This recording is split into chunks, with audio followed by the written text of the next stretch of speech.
नमस्कार मित्रांनो, साप सोडायला आलोय जंगलामध्ये. तर 3 गोणसच आहेत. सुष्मिता आहे, परत चेतन आहे. तर आपण तिन्ही साप एकाच ठिकाणी सोडणार आहे. त्याचं कारण सांग सुष्मिता, काय कारण? घनदाट जंगल आहे, मग असं पण मिळनकाळ सुरू आहे. मग आम्ही तिन्ही पण माणसांपेक्षा, माणूस हा प्राणीच आहे, त्या प्राण्यांपेक्षा दूर आम्ही ह्या प्राण्यांना सोडायला आलोय.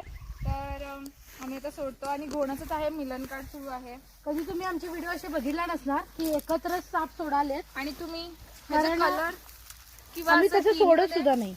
हे तर बघू बघू शकता तुम्ही, एक डार्क आहे, एक लाईट आहे आणि एक एकदम जरा लाईट आहे. तो क्विकली निघून गेला आणि थोडस मी ह्याला आता असं हलवते, म्हणजे बघा ह्याच्या वरूनच गेला. पण तिन्ही पॅटर्न पण बघितला तुम्ही, कसा कलर डिफरन्स आहे.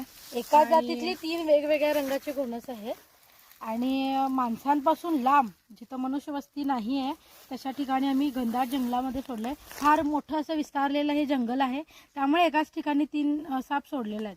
त्यामुळे 2 तर निघून गेले, हा बघा जाण्याच्या शोधातच आहे. आणि त्यांचं साईज पण वेगळं होतं आणि त्यांनी क्विक, म्हणजे थोडे क्विक असतात, थोडे लेझी असतात. असं जसं माणसांमध्ये असते तसं सापांमध्ये सुद्धा असते. तर जे आम्ही पहिला सोडला तो थोडासा डार्क होता, तो लगेच जो जरासा लाईट होता तो लगेच निघून गेला. तर थोडं टाइम नंतर जायला लागलाय आणि हा कव्हर करायला लागलाय आणि जेव्हा सेफ वाटते तेव्हा हा निघून जाईल. आणि असं त्यांच्या नेचरमध्ये त्यांनी निघून गेले सुद्धा. तर खास कारण उन्हामध्ये सोडण्याचं हे आहे की थंडीचे दिवस आहेत. तसं तर आम्ही उन्हामध्ये, पण सापाला टेम्परेचर जास्त असतं त्याच्या आरोग्यासाठी चांगलं नसतंय. पण भर उन्हात का सोडलं, कारण थंडीचे दिवस सुरू आहेत आणि त्यामुळे ऊन शेकायला वगैरे साप मुद्दामून उन्हात येतात, त्यामुळे त्याला उन्हामध्ये सोडलंय. आता अजून सुद्धा जायलाच बघा ते. त्यामुळे फार मोठं असं विस्तारलेलं जंगल आहे, त्यामुळे एका ठिकाणी 3 साप आम्ही सोडलेले आहेत. त्यामुळे चेतन कसं वाटलं? म्हणजे चेतन आमच्या थोडं नवीन आहेत, 4दा तरी आमच्या सोबत आलेत.